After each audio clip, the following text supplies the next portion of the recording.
Thank you for chipping in for more Cyberpunk 2077 lore. The Aldecaldo family was the first Nomad family to form as a result of Los Angeles falling into disarray. Before the collapse, the City of Angels was arguably one of the most desirable locations in the world. However, in the 90s it simply devolved into a war zone. The story of the Aldecaldos begins with Juan Aldecaldo. He started life as a migrant and had built a career working in the defense industry. Prior to the collapse, budget cuts forced the industry to downsize, putting Juan out of work. Much of the extended Aldecaldo family depended on Juan, and he did what he could to assist them, taking a job in a grocery to ward off collectors and selling his home to buy supplies. Despite his efforts, the family spiraled downward into social poverty. His daughter, Maria, was killed in a car accident the day before her 17th birthday. His son, Ramon, dropped out of school. He started dating a Filipino girl who was a member of the Red Dogs gang, and eventually he became a member as well. Ramon was shot to death in a so-called robbery homicide on his 19th birthday. When the media came to interview Juan, he spoke with candor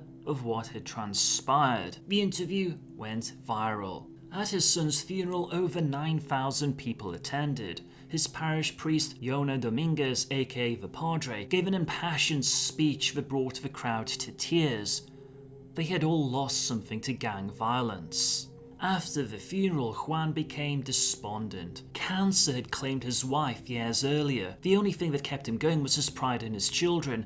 Now they were gone. Father Dominguez visited often, and eventually Juan joined him at his mission, assisting orphans. One day, both were injured following a drive-by in the mission house. Aldecaldo subsequently became irate at seeing others forced to bear the same loss as he had. They armed themselves, gathered the faithful, and kept watch from the rooftops. They called the police incessantly, and the local beat cops began stashing extra body bags into their patrol cars. Slowly, block after block was reclaimed from the gangs. Soon Aldecaldo had a small subdivision in East Los Angeles under his control. The city government was not happy having citizens take up arms because it looked like law enforcement was ineffectual. Shortly afterwards, the Pit Arco nuclear reactor underwent a meltdown. The Aldecaldo group was hired by the federal government to begin reclaiming specific resources, and the Nomads were in business. Juan's celebrity kept the media on the entire group, and that helped avert reprisals by police and others. In 2002, Padre died of a myocardial infarction. Juan led the Nomads as best he could,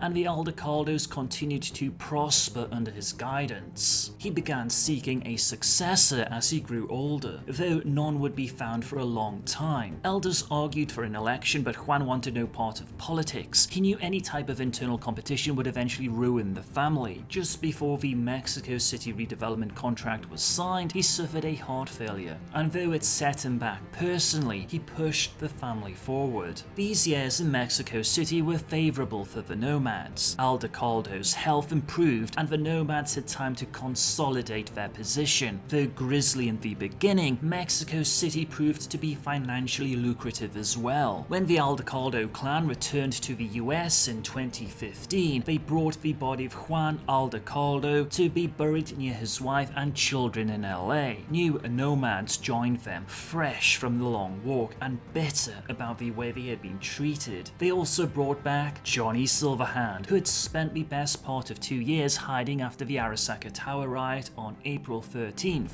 2013. They also had a new leader, Santiago, who had helped his friend Silverhand in the attempted rescue of Alt Cunningham from Arasaka. Santiago, who took on the name of Aldecaldo out of respect for Juan, is reserved and quiet. He often comes across as a slightly crude nomad stereotype. To some degree, he cultivates this image, in part to fool the statics, and in part because it gives him an excuse to pursue fast women and faster bikes. If his enemies underestimate him, that is their mistake. In 2020, Santiago's Aldecaldos and the Jode Nomad groups would collaborate with Dr. Richard Storm of Storm Technologies to rebuild Chicago. The project would soon collapse as Arasaka detonated a bioweapon in Chicago to deny the city to Militech. While escaping Chicago, Santiago's convoys were maliciously attacked by the Raffin Shift, but were rescued by a large Corpo Force from Storm Technologies. Afterwards, Richard Storm provided Santiago 20 liters of transform virus, allowing the Nomads to survive in the middle of the corporate bioplague. During the time of the Red, roughly 2 million people in Night City were left homeless due to the nuke, either directly or because of flooding from the liquefaction of the city's foundations. Survivors fled into overcrowded tent cities and the surrounding suburbs of North Oak, Westbrook, Pacifica, Hayward, and South Night City. The tent cities were only a temporary solution. The remnants of the Night City government turned to the Nomads of the Aldecaldo clan and their new allies, the Stormtech Corporation. With the experience gained during the Chicago project, Stormtech and the Aldecaldos were uniquely equipped to construct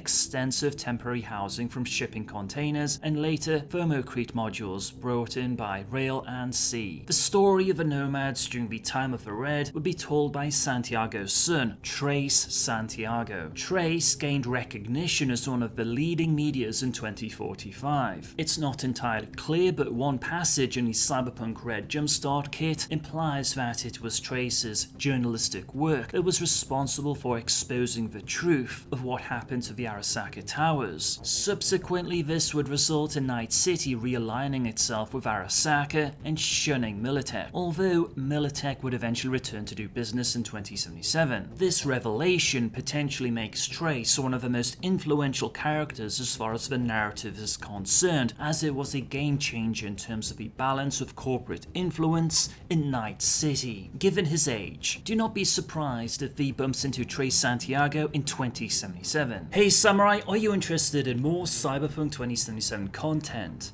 Then consider subscribing. Thank you for chipping in.